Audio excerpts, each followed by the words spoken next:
Okay, hello. So I am going to do my book report. And my book report is, of course, it's on braiding for sweetgrass for young adults by Monique Gray um, Smith, adapted from Braiding for Sweetgrass. Braiding Sweetgrass, the original by Robin Wall Kimmerer. So what I'm going to do here is just run through a few of the takeaways, a few of the ideas that I had while I was reading this book. Some of the messages that I kind of uncovered here, some of the things that stuck with me. And the reason that I want to do it in this way is just, well, I read the book as an audiobook, and I thought it was really lovely. It's actually Monique herself that is reading it to you, and I believe, although I haven't read that version, but I believe in the original version, if you get the audiobook, it's Robin who's reading it to you, which is lovely, right? It really feels like they're sort of passing these stories to you, which I think is great. I think one of the main messages that I uncovered from the book was the idea of reciprocity and gratitude, but reciprocity especially. Reciprocity within life, within nature. Early in the book, it talks about how if one mangrove tree grows fruit, then the others, or one kind of tree in the mangrove or group of mangrove trees, however you call that, grows fruit, all the others will go fruit in and around the same time. And I think that sort of echoes that idea of reciprocity in nature. Everything thrives together, all that flourishing is mutual. It's not just something for us as humans to practice, it's something for us to observe and take from the land and to kind of embody ourselves as part of nature. It starts the book sort of, I guess, early in the book. It talks about the strawberries are the heartberries, as the book so wonderfully refers to them, as gifts from the land, and how the strawberries should be part of the gift economy system, right, rather than a wage economy system. And that sort of reminded me of my own family's tradition at Christmas time. When I was young, I grew up in Lebanon, in Beirut, and Christmas was very much about family. It was a really small thing, maybe one or two presents, but it was about spending time together. Then we moved to Canada, very much more materialistic culture, at least from the people around us, right? So we sort of felt slammed by the amount people spent on Christmas, right? And all the gifts they're given, huge piles of things. And it was never really my family style, but when we were kids, they wanted to give us that because they didn't want us to be kind of jealous of our friends, even though we always got much less than the people around us. We were always quite happy just to spend the time together.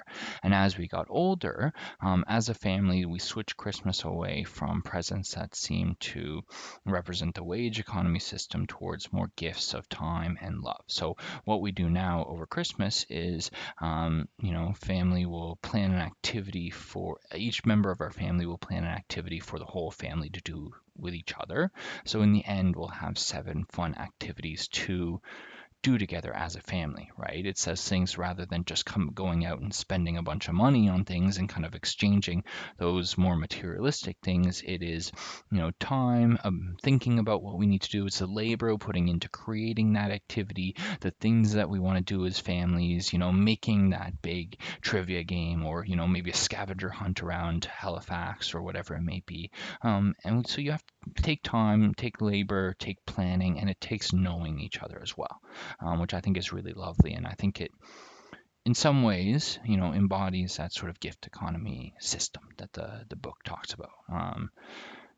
Yeah. Now, one of the reflections in this area, now this is paraphrased because I just went through the audiobook, so I don't have it exactly, but it said something along the lines of, what do you and your family buy from the grocery store that could be seen or should be seen perhaps as a gift rather than bought? Talking about those sort of heartberries, right? For me, that very much brought up two things. Mustard pickles, which my grandparents always make, my parents made, they taught us to make, very much a family thing, something that we love having around the dinner table. There's always lots, they always get made at a certain time of year.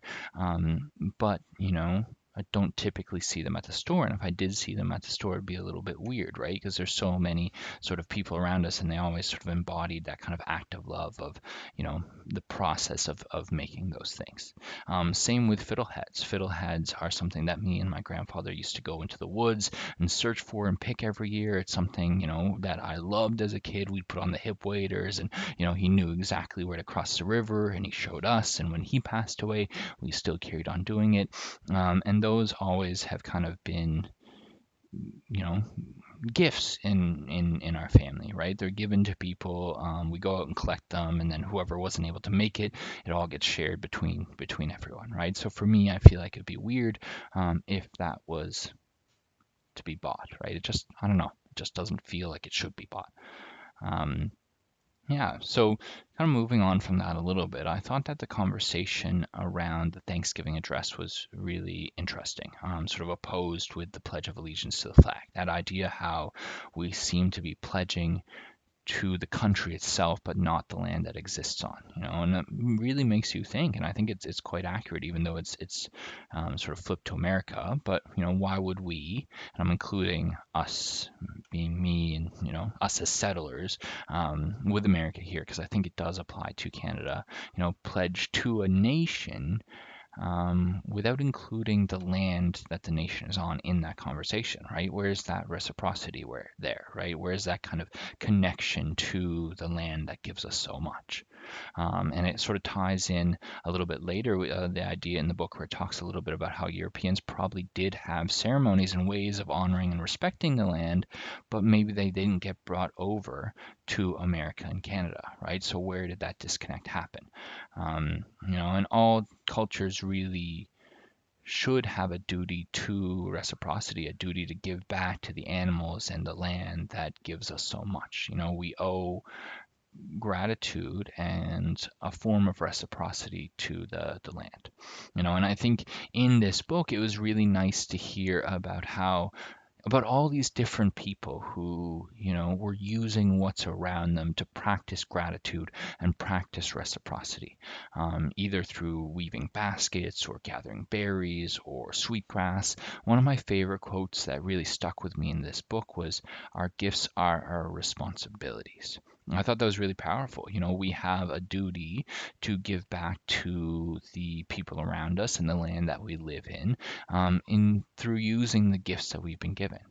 I myself am always been really good with people, right? And talking, listening, and that brought me, before I was a teacher, to counseling. Did a lot of years of counseling and mental health work, and now into teaching. So I think kind of that duty to work with people. There was a time in my life where I wanted to go into something that wasn't even remotely close to people. It had to do with nature, environment, conservation, but it wasn't kind of connected to people. And I had someone say to me, "Wow, you're going to really just have this huge talent with people and not use it."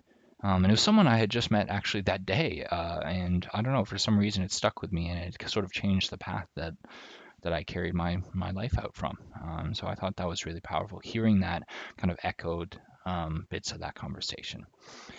So harvesting sweetgrass to stimulate growth.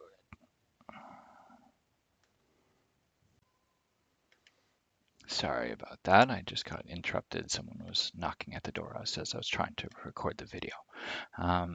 But what I was trying to say there is I think that the idea as well of harvesting sweetgrass to stimulate growth was great to read, right? That kind of opposition of natural or kind of natural observation and indigenous knowledge and scientific knowledge.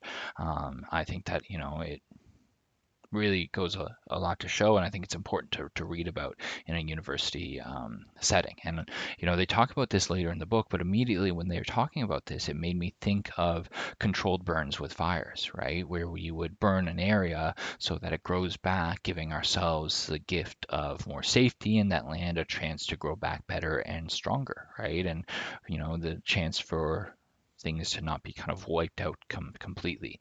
I know this was mentioned, as I said, later in the book as well. And I know that it's been an indigenous practice in many areas for a long time. And I'm just sort of, made me think about that. It made me think about how now, with the way that the world is, there's so many sort of, I'm guessing, hoops that Indigenous women and people need to jump through in order to carry out a controlled burn, right? There's lots of legal legislation, and that makes it more difficult, right? Even though you have this sort of indoctrined knowledge, maybe indoctrine is the wrong word there, but sort of this generational, I guess, is the better word to use. Generational knowledge that helps you to really understand the land and what it needs and what's appropriate and how to use fire in a respectful way that's going to help, you know, everyone around you, you know, is that actually possible these days, or what do you need to do to make that possible? And I also think about a little bit when I was reading this about a study that I read a while ago. I don't remember the exact details, but it was a group up north who, I think it was a group of European scientists, wanted to kind of make a deal in around the Arctic and the Arctic waters and things like that, around conservation with the Inuit community. And the European scientists wanted to sort of jump straight ahead to the legislation making, right? To the what they're going to decide, how they're going to break it down. And the Inuit community instead insisted on a bit of gift giving and sharing a meal. And what that ended up doing was making the meeting more successful because they were able to kind of meet each other a little bit more person to person, right? And kind of on a bit more of a familial level. Um, I really think in total, just to surmise the big takeaways from the book here, the book makes me think about how I have been affected by nature, right? Rather than just the effect that I maybe have on it. Looking at the story of the cattails and how they provide so much for humans, that humans would need within a marsh like that, it makes me think about how much the land truly gives to us and how interconnected everything is and how important our relationships with the land are, and how important it is to foster these relationships. I think can be really easy to drift away from these ideas, especially, for myself, if I'm not in nature for a while, or, myself being young, sort of 28, everyone's at sort of different stages in their life at this point, and seeing the other paths that friends or close ones have chosen and the material things that they have, right? It can be so easy to separate those physical and spiritual dimensions within ourselves, and I feel like at times, or I feel like it can feel like at times that um,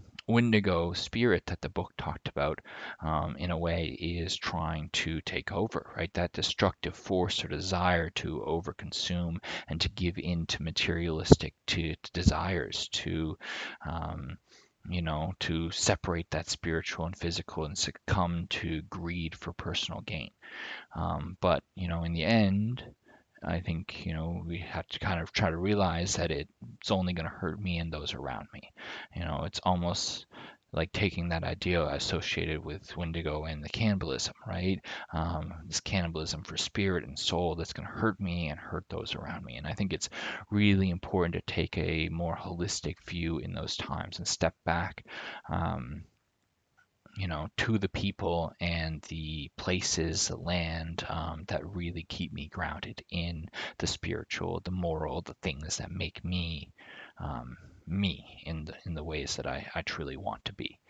Um, yeah. So that's really the big takeaways from the book. I thought it was a lovely book. I think it taught me a lot about reciprocity and gratitude, and I think it will really help me to kind of focus on those things. And I will probably come back and read it.